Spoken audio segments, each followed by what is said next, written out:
Cette semaine, Marc-Emmanuel se rend à la Bouilladisse, près de Marseille, dans les Bouches-du-Rhône. Il porte secours à Christelle, Frédéric et leur fils Timéo. Une famille en plein désespoir depuis que Frédéric a été victime d'un terrible accident. Un véritable coup d'arrêt pour ce père de famille qui rêvait d'offrir aux siens la maison de leurs rêves. Cette semaine, toute la Provence unira ses forces autour de Marc-Emmanuel. Des cow-boys, des Indiens, et même l'enfant du pays, Baptiste Giabiconi, viendra prêter main forte. Hop là! De galère en galère, Arrête tout, c'est bloqué complètement là! les Marseillais remueront ciel et terre pour offrir à la famille la maison de ses rêves. En 2012, Christelle et Frédéric achètent un terrain dans le petit village de la Bouilladisse afin de faire construire leur maison. Une fois le gros œuvre bâti par des maçons, Frédéric, policier de profession, doit prendre le relais. Mais alors qu'il attaque les travaux de sa maison, il se rompt le tendon du biceps et ne retrouvera jamais l'usage normal de son bras. C'est la fin. C'est la fin pour la maison, c'est la fin pour tout. Pour mon travail, pour mon fils, les loisirs, mais surtout pour qu'on puisse avoir cette maison et la terminer, quoi. Sans son bras droit, Frédéric ne peut plus rien faire. Une situation insupportable pour Christelle. La jeune femme a rêvé de cette maison jour et nuit pendant des années. Elle a dessiné elle-même tous les plans de la maison. Aujourd'hui, elle est effondrée. À cause de l'accident de Frédéric, tous nos projets de vie, ça s'écroule. Avec le remboursement du crédit et le paiement du loyer de leur location, le couple a la tête sous l'eau et craint de ne jamais pouvoir se relever. Le problème, c'est qu'on n'a pas d'avenir. Il n'y a pas d'avenir. On n'a pas de solution. Il n'y a pas de solution. Marc-Emmanuel ne pouvait pas rester insensible à cet appel au secours. Il tient à apporter à la famille une lueur d'espoir.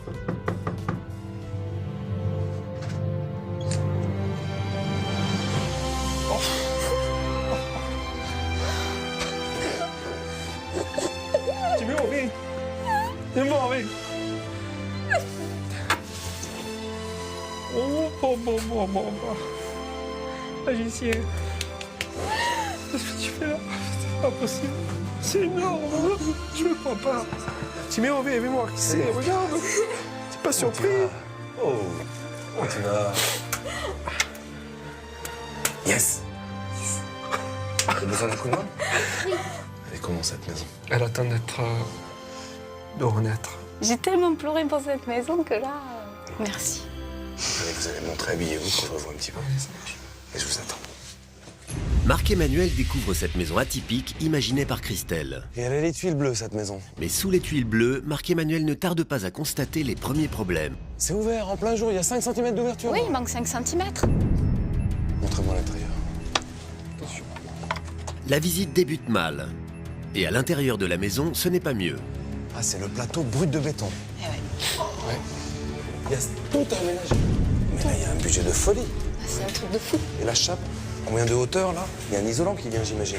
On avait prévu un chauffage au sol, donc il y a la hauteur qui est en fonction du chauffage au sol. Mais vous avez la pompe à chaleur? On peut plus financer. Alors les amis, pour moi l'urgence c'est que vous puissiez habiter chez vous. C'est vrai que pour l'instant ça j'oublie. Parce qu'un chauffage par le sol, c'est un budget de folie. Et Marc-Emmanuel n'a pas encore tout vu. Pourquoi c'est ajouré comme ça là-haut? Parce qu'il a fait un passage pour alimenter. Un passage l'eau. technique. Voilà, un passage technique, c'est ça. C'est quand même incroyable parce que pour faire une dalle de béton, on est obligé de mettre des poutrelles comme ça. Pourquoi la dernière poutrelle a été posée contre le mur et du coup on se retrouve avec une dalle ajourée? C'est fou ça. Et au niveau supérieur, les mauvaises surprises continuent avec l'électricité. Les branchements, mais mon Dieu, il n'y a rien en circuit électrique. C'est même pas gainé. Ça prend comme ça, boîte de dérivation. Tout faire reprendre tout ça là. Et côté plâtrerie, le constat est le même. Tout ça, il faut consolider, ça monte jusqu'au bois de charpente. Et c'est partout, dans chaque pièce pareil quoi.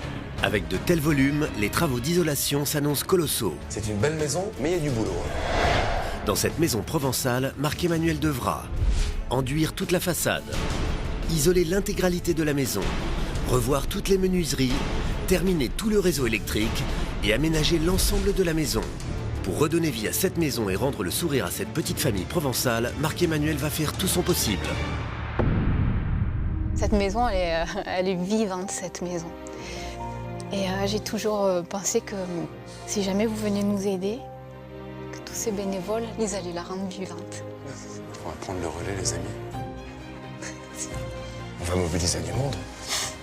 Faire en sorte que tu puisses lâcher prise. Dans quelques jours, vous rentrez chez vous. Avant que Marc-Emmanuel ne quitte le chantier, Christelle tient à lui laisser les croquis qu'elle a réalisés de sa maison. C'est des petits dessins que j'ai fait, ben voilà. Waouh! J'ai donné tout ça à Stéphanie, ça j'en ai besoin, ce sont les plans de la maison. Ouais. Que l'on puisse s'approcher au mieux de tes désirs. Marc-Emmanuel et Stéphanie feront leur maximum pour se rapprocher au plus près des rêves de Christelle. Mais leur priorité est évidemment de parer à l'urgence et d'offrir un toit à cette famille qui est sur le point de se retrouver à la rue. Et pour mobiliser un maximum de bénévoles, direction le casino d'Aix-en-Provence. Marc-Emmanuel! Vite! Marc-Emmanuel! C'est le dernier! Vite, dépêche-toi! C'est le dernier, c'est bon, viens. Merci les garçons de m'accueillir, c'est adorable. Marc-Emmanuel retrouve deux vieilles connaissances habituées au chantier de solidarité, les Chevaliers du Fiel. Et ce soir, leur spectacle fait salle comble.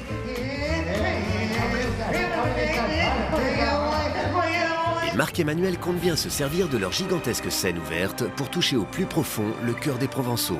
J'ai besoin de monde, comme chaque semaine, et grâce au Chevalier du Fiel, bien, je vous fais passer ce message à la Bouilladis. Il y a une famille qui est dans la peine, qui est sur le carreau de la vie, comme l'on dit, et je vous remercie, les garçons, infiniment de me permettre de vous mobiliser, vous, amis des Bouches-du-Rhône, tous ensemble, main dans la main. Je compte sur vous! Bonne soirée, rendez-vous à la Bouilladis. Le soir suivant, Marc-Emmanuel arrive avec l'espoir que son appel à l'aide ait été entendu.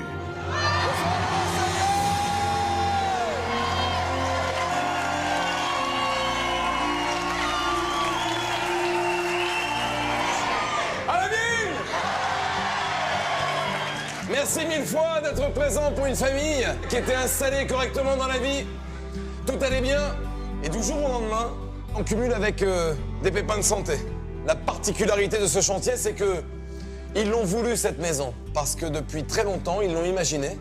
C'est eux qui ont dessiné les plans. C'est un membre de la famille à part entière. Où sont tous les pros du bâtiment, les ouvriers qualifiés, les artisans? Levez bien la main. 1, 2, 3, 4, 5, 6, 7... Ce soir, les Marseillais sont nombreux à s'engager pour cette famille. Applaudissements pour eux tous. Merci. Tous ensemble. Rendez-vous demain matin, sur le chantier. Est-ce que je peux compter sur vous, les Marseillais? Le lendemain, c'est sous un beau soleil provençal que les bénévoles s'avancent vers le chantier. Voici la maison, c'est le pays de Pagnol. Faut gravir, descendre, remonter, s'évalonner. Vous avez l'énergie? Il fait beau, mais mon Dieu, on va enlever le blouson, tellement il fait beau dans votre pays. Bienvenue les amis, on est équipés avec des casques et des gants pour travailler en sécurité. Chers amis, cette maison est la vôtre. Allez! Aussitôt équipés, Regardez un peu les YMCA. les Marseillais mettent de côté les matériaux encore utilisables. Allez, go les gars, c'est parti. Nicolas, le frère de Frédéric, le père de famille, est lui aussi policier. Il est ravi de voir qu'autant de bénévoles se mobilisent. Ça me fait chaud au cœur parce que c'est vrai que Frédéric c'est quelqu'un qui donne beaucoup, il est policier, chaque jour il donne pour les autres et c'est vrai qu'aujourd'hui c'est lui qui a besoin d'aide. Pendant ce temps, Ça, ce sont les plans de Christelle et de son mari, parce que la maison, ils l'avaient dessinée eux-mêmes. Marc-Emmanuel confie à Stéphanie les plans que Christelle avait réalisés de sa future maison. Magnifique. Bah ok, je m'en inspire. Les projets de la famille en main, Stéphanie va essayer de se rapprocher au plus près de la maison bleue que Christelle souhaitait au plus profond d'elle-même. Avec un salon salle à manger, une cuisine, une chambre pour Timéo et une chambre pour Christelle et Frédéric. Mais avant d'entamer les travaux, Marc-Emmanuel doit recevoir le verdict des électriciens. Là, le problème, c'est qu'on est sur du câble. Si un jour il y a un problème, qu'il y a un fil qui chauffe, on ne peut pas le changer. Donc il faut passer sur de la gaine comme on voit là-haut, mais passer du fil dans de la gaine. Mais ça, c'est ça partout dans la maison, c'est ça le problème? Ouais, mais il faut tout changer. Faut tout reprendre. La nouvelle est rude, mais Marc-Emmanuel s'en doutait. Heureusement, Tout le matériel électrique, ils l'ont là. Vous venez voir dans le garage. il y a encore des matériaux restants. Là? Ça c'est pour l'industrie, ça. Ça, c'est pas bon pour une maison. Les fournitures de la famille ne sont pas du tout adaptées à une maison de particulier car ces matériaux ne sont pas aux normes. Il va falloir trouver de quoi refaire toute l'installation électrique. Ouais, bon, on n'est pas dans la galère, j'avais tout le matos électrique, il n'y a rien qui va. Marc-Emmanuel accuse le coup et le diagnostic des plaquistes ne va rien arranger. Si vous en dites. Il faut démonter, c'est indispensable. Il y en a qui ça va pas du tout. C'était mal préparé et mal fait. Donc ça veut dire quoi? C'est dire qu'il faut tout supprimer. Les cloisons ont été mal installées, elles risquent de tomber à tout moment. Il faut tout refaire. Allez les gars, on démarre de là, on déplaque tout proprement. Et tandis que les plaquistes se mettent au travail, en prenant garde de recycler un maximum de plaques, Marc-Emmanuel multiplie les appels à la recherche de matériaux. Merci beaucoup, faites au mieux. Les bénévoles avancent à une vitesse impressionnante. En moins d'une heure, toutes les plaques sont déposées au sol. Génial. On attaque les structures? On y va? Et les rails non plus ne résisteront pas longtemps à leur motivation. À l'extérieur, les appels de Marc-Emmanuel portent déjà leurs fruits. Salut chef. Merci. Comment ça va? Impeccable. Grand merci Alain. Eh ben, tout plaisir pour moi. Alors, il y a les blocs plans? Il y a les blocs, il y a les rails, il y a le map. Tout ce qu'il faut pour refaire l'isolation de cette maison dans les règles de l'art. Allez, on y va, allez. Allez, on soulève. Nous aussi, on avait envie de participer à ce grand élan de générosité. C'est bien les Marseillais, c'est beau, c'est beau. Alors que les plaquistes se mettent au travail au rez-de-chaussée, sur la mezzanine, Tu mets pas les bandes à joint là maintenant, Pascal? Non, je rebouge juste les trous. Tu vas faire l'ensemble là? Je suis obligé. avant de poser les bandes à joint, Pascal doit colmater tous les espaces entre les plaques du plafond, un travail de titan. Mais Marc-Emmanuel a une idée. Vous êtes prêtes les filles? Aussitôt, une équipe de filles se met au service de Pascal. Comment on peut t'aider, Pascal? Si vous avez des couteaux, vous allez chercher les couteaux et puis vous attaquez. Ce qui ne laisse pas indifférents les autres hommes du chantier. À la bonne heure, tu passeras pas les nuits, tu verras. Ça roule? Et les têtes des garçons n'ont pas fini de tourner. À la princesse au volant, j'avais pas vu. Car voici la belle Sarah qui apporte toute la plomberie. Bonjour mademoiselle. Marc-Emmanuel, enchanté. Ça va? Vraiment, ça fait vraiment plaisir de faire partie de cette aventure. Oui, et puis je crois qu'ils ont été super contents aussi d'être accueillis avec cette magnifique conductrice. Et non seulement Sarah est une charmante conductrice, mais elle a aussi de gros muscles pour décharger. Tout pour plaire aux hommes du chantier. Il est temps pour Marc-Emmanuel de retrouver Cyril afin de recueillir son avis sur les menuiseries extérieures. J'ai fait le tour des menuiseries et il n'y a rien qui va. Pour moi, ça, c'est zéro. Et le moins qu'on puisse dire, c'est que le verdict de Cyril est sans appel. Et donc alors la solution c'est quoi? On dépose tout, on recommence tout. Non, on les garde. On les garde. Le travail est considérable. Seul point positif, les fenêtres et les portes n'auront pas besoin d'être remplacées. Je te fais ça au plus vite. Quelle galère, c'est pas possible. Merci mon Cyril. Merci bien. À l'étage, Bon les filles, vous en sortez là-bas? l'ambiance est nettement plus gaie. Franchement, vous êtes des amours les filles. Au milieu de toutes ces femmes, Pascal est un peu comme un coq en pâte. Il est vraiment phénoménal. Bon, mais bien fou, ça m'a requinqué. Une nuit au travail ne semble plus du tout être une contrainte. Le jour suivant, à la bouilladisse, Cyril commence la réparation des fenêtres avec Alan. Un bénévole qui, le temps du chantier, endosse le rôle d'apprenti menuisier pour lui prêter main forte. Il est en train de galérer pour enlever sa fenêtre, alors je suis venu l'aider quoi. À deux, renforcer toutes ces fenêtres devient bien moins difficile. Voilà, très bien. Au même instant, à quelques mètres de là, J'ai besoin d'un terrassier. voici Stéphane. Il apporte tout le matériel pour l'assainissement de la maison. Bon, il y a tout ça, il y a tout. Ah, il y a tout le matériel là pour faire la séance. Les bénévoles, j'ai besoin de vous. Il n'y avait qu'à demander, C'est parti les gars. C'est fragile les verres. et en à peine quelques minutes, le camion est délesté de la précieuse marchandise. On aime bien apporter un petit peu aux gens qui sont dans le besoin et c'est vraiment super sympa quoi. Alors que Eric commence le terrassement aux commandes de sa grosse machine, Thierry livre les dernières plaques de plâtre en compagnie de Médor, son fidèle compagnon, qui est là pour le soutenir pendant le déchargement. Il prévient même les bénévoles que les plaques ont été déposées devant la maison. Dans le futur salon, Marc-Emmanuel veut connaître le verdict de Jean-Claude et Juan, les maçons. Et quand je vois les arrivées, ici, des poutrelles, regarde. Ouais. Il veut savoir comment renforcer les poutrelles qu'il avait repérées lors de la visite de la maison. Alors il faut mettre une IPN, encastré d'un côté, avec un jambage qui descend tout le long. Mais mon Dieu, ça veut dire qu'on retape dans les structures même de la maison? Absolument. Jean-Claude est catégorique. Pour consolider l'étage, il va falloir ajouter 2 poutrelles de maintien. Mais le hic, c'est qu'il devra détruire une partie des murs de la maison. Il vaut mieux détruire dès maintenant que de savoir que le plancher risque de tomber. Eh ben voilà. Il ne reste plus qu'à trouver un fournisseur. Est-ce que tu connais quelqu'un? Oui, je connais quelqu'un. Bon, on s'entend mon ami, tu nous ramènes ça? Quelques heures plus tard, on retrouve Juan qui taille les fameuses poutres métalliques. Il vient tout juste de les récupérer chez l'un de ses fournisseurs. Une fois la bonne dimension atteinte, 2, 1, tout le monde. Allez. Doucement, doucement, la structure de la porte, là. Ah non, la mauvaise. 3, 2, 1. Bien joué. Avec cette deuxième poutre de maintien, l'étage est enfin sécurisé. Et c'est rassuré c'est top. que Marc-Emmanuel peut accueillir tout le matériel électrique manquant. Grand merci. J'ai reçu un coup de fil en urgence de Marc-Emmanuel, donc il m'a demandé qu'il avait besoin de gaines pour commencer le chantier, donc j'avais que la voiture de disponible, j'ai tout mis dedans et je suis venu en urgence. Les électriciens, c'est bon dans la matière. Grâce à Monsieur Jacquet, Dominique et Michael, les électriciens peuvent continuer leurs installations. À l'extérieur, c'est le branle-bas de combat pour accueillir une nouvelle livraison. Applaudissements pour Hervé. Bravo l'ami, merci. Voici tout le parquet pour les chambres. On y va. Ils ont l'énergie, les Marseillais. Ni une ni deux, tous les bénévoles organisent une gigantesque chaîne humaine pour décharger les 70 mètres carrés de parquet. Et à Marseille, pour la bonne cause, on se donne à 100%. C'est pas des feignants les Marseillais. Eh ben non, je vois ça, mais mon Dieu. Et on est nombreux, c'est bien. On a été touchés par l'essor de cette famille, quand on a eu l'opportunité de pouvoir aider, donc on a fait. Allez, le dernier. Le dernier. De l'autre côté du terrain, Joachim, le papa de Frédéric, attend une autre livraison de pied ferme. On apporte la pompe à chaleur. Pourtant, lors de la visite de la maison, Marc-Emmanuel n'était pas optimiste. Pour l'instant, ça, j'oublie. Parce qu'un chauffage par le sol, c'est un budget de folie. Allez, on décharge. Mais grâce à ses contacts parisiens, il est parvenu à dégoter une pompe à chaleur. Et avec une machine aussi imposante, On va aller doucement, on va enjamber. Joachim n'est pas de trop. Je sais pas quoi vous dire, merci pour eux. J'espère leur apporter toute une chaleur. On vient de Paris, carrément.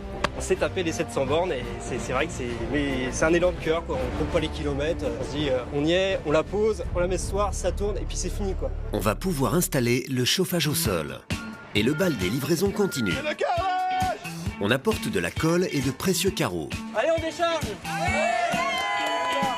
Tout le monde s'y colle. Allez. Les bénévoles sont plus soudés que jamais.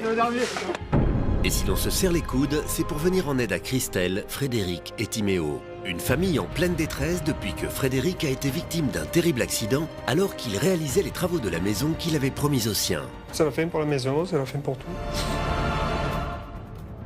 Ce matin, à la Bouilladis, les bénévoles reçoivent la visite d'un invité de marque. Baptiste Giabiconi, le célèbre top modèle. Il n'a jamais oublié sa première participation à un chantier de solidarité. Ça me tenait vraiment à cœur d'être ici. Aujourd'hui, il est ravi de renouveler l'expérience, mais cette fois-ci, il est venu en famille et en voisin pour soutenir ses collègues. Voilà les amis, on vous a préparé des gâteaux avec ma soeur, ma maman et une amie. Voilà, on est du village, donc on voulait vous apporter ce soutien. Les bénévoles se régalent. Et si Baptiste a fait le déplacement, c'est pour soutenir Christelle, dont il connaît le frère. J'ai tout quitté, j'avais pas mal de choses à faire. Je me suis dit, je veux y aller, je veux leur apporter mon soutien. Et je crois que c'est comme ça. Et en plus, dans le sud, on est très soudés. Bon, Anto, maintenant c'est fini les gâteaux. On va se mettre un petit peu à travailler. On est là pour ça. Hein, on a un gros chantier qui nous attend. Ouais. On y va. Bon, les gars, est-ce que je peux vous aider à faire quelque chose? Voilà, Baptiste, tu vas venir nous aider. Alors, okay. On va poser les nez de marche la chemise, sur le seuil. Je vais commencer par nous faire une coupe. Très appliqué, Baptiste gère la découpe d'une main de maître. Et il s'avère qu'il est plutôt doué. En confiance, il tente même la pose. Voilà, parfait. C'est au top. C'est vrai? Voilà, tu peux faire les conversions, les bonnes. Véritable passionné de bricolage, Baptiste se débrouille comme un pro. Il enfile maintenant le costume d'enduiseur aux côtés d'Astrid, une bénévole déjà présente sur le chantier de Nîmes. Qu'est-ce qu'il faut faire, dis-moi? Eh ben, il faudrait que tu rebouches le trou, en fait. Et c'est en vivant cette aventure unique que chacun prend conscience de la beauté de son geste. Moi, je suis vraiment épaté de voir des bénévoles comme toi, quoi, qui s'investissent, qui viennent donner de leur temps, de leur amour. C'est vraiment une super aventure. C'est vrai, c'est vrai. C'est une vraie opportunité et je pense que c'est précieux. Impec. Grâce à Astrid et à tous les bénévoles, cette journée restera à jamais dans la mémoire de Baptiste, l'enfant du pays. Je voulais vous remercier du fond du cœur pour votre énergie, merci de votre accueil. Je vous laisse ma maman et ma soeur qui vont rester avec vous. Maman, je compte sur toi. Merci beaucoup. C'est merveilleux de pouvoir essayer d'aller aider des personnes en difficulté, dans le besoin. Voilà, qu'on se retourne un petit peu vers l'autre, qu'on arrête de regarder un petit peu toujours droit devant soi, qu'on regarde un petit peu ce qui se passe. Je suis un privilégié de la vie et ce que je veux, c'est pouvoir essayer d'aider mon prochain du mieux que je peux. Et c'est sur cette note positive que la journée s'achève. Le lendemain matin, C'est tip-top. Ça va, chef? Ça va, chef, très bien. Marc-Emmanuel reçoit tous les enduits de façade offerts par Joseph et Franco. Je trouve du monde pour qu'on décharge. Allez, ok? ça marche. Allez, commencez les gars, j'arrive. Merci, hein. Et aussitôt déchargés, les enduits sont appliqués avec soin par Daniel et son équipe. Et en Provence, l'enduit, on le pose vite et bien. Doumé, ça passe pas, tire. Pour Michael et Dominique, les électriciens, les galères continuent. Tire, Doumé, tire. Arrête tout ça, le câble de tirage a cassé, là, c'est bloqué complètement là. Comment on fait alors? Les gaines souterraines sont endommagées. On ne peut plus glisser aucun fil électrique à l'intérieur. C'est une catastrophe. Impossible de relier la maison au réseau général. Qu'est-ce qu'il y a, grand? Y a rien qui passe. Hein? On a les gaines, elles sont complètement écrasées, y a rien qui passe. Quoi, toute l'alimentation depuis le compteur électrique jusqu'à la maison? Complètement. Là, vous avez essayé en On a fond? tout essayé, y a rien qui passe. Alors, ça veut dire quoi? Faut tout rechanger. Faut recreuser, là? Recreuser, tout redescendre. Non, mais l'escalier, il est coulé. Tout l'enrochement, il est fait sur la descente d'escalier, pratiquement. À ce stade du chantier, il va falloir creuser de nouvelles tranchées et remplacer l'ensemble des gaines endommagées. Faut trouver le matos et les mecs pour le faire. Un imprévu dont Marc-Emmanuel se serait bien passé.